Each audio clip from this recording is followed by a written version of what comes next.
Good afternoon, everybody. Back here with some of my other favorite guns that I have. This is just my Ruger GP100. This is the 6-inch barrel. I've had this gun for probably about 4 years. I've only put roughly 500 rounds through it, a mix of 357 and 38 special. Let me turn it around. You can see how dirty it is. If you can see how dirty the cylinder is, turn it around, you can see I've got a lot of dirt and grime and gunpowder left in the barrel receiver part of it. But yeah, this was my first entry into revolvers. I figured out pretty early on, I actually had a different revolver, and I'll leave that one unnamed. It has a different brand entirely. And I thought I could get away with a cheap revolver price-wise and it'd be good quality, and that was absolutely not the case.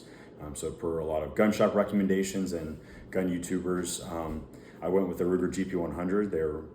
For what they are, they're very affordable. They're not by any means cheap or like a throwaway gun, but I wanted a really strong, sturdy gun that would stand up to the abuse, that I could use for hunting or target shooting, and this was the gun for me. It did not come with this grip right here. This is a Hogue over mold grip.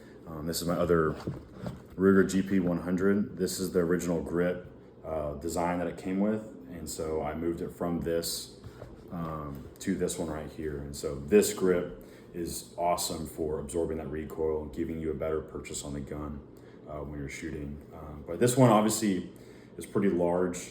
There's nothing small about it, but it does an amazing job of absorbing the recoil, not only with the grip, but just the weight and the size of the frame. I guess it's part of the Ruger magic that they have. But yeah, it's just an amazing gun. It came with even these fiber optic sights, and if you look down the sights, it's pretty good and definitely spot on. I think the first time I took this revolver out, I had a target roughly 50 to 55 yards away, just a steel plate, about half the size of an A-zone target, and I was just amazed I was able to repeatedly hit the target with just regular run-of-the-mill 357 ammo.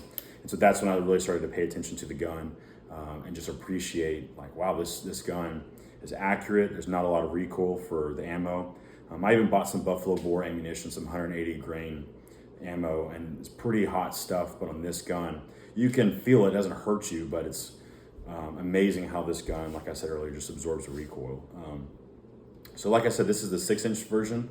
We'll talk about this smaller 4-inch barrel one in a little bit.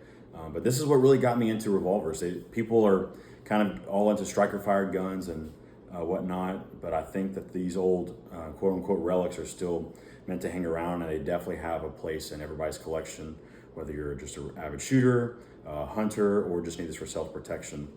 This is the revolver that has a 7-shot capacity, which is just awesome whether you're going through single action, double action. And so if you're doing single action, you can definitely see just how smooth the trigger is.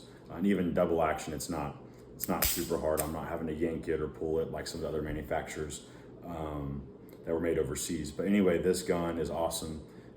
Once again, just everything going on in the world, it's great to see a gun that was made in the US by a United States company.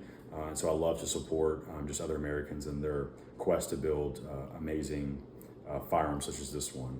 So if you want to see more of this revolver, let me know. I can do some shooting with it, show you the difference in recoil between 38 specials to regular 357 ammo down to really, really hot 357 Magnum ammo, and even stretch out the distance and see how this gun can handle it. So thanks for watching. Feel free to subscribe. Let me know what else y'all like to see, and I can also do more videos on this revolver.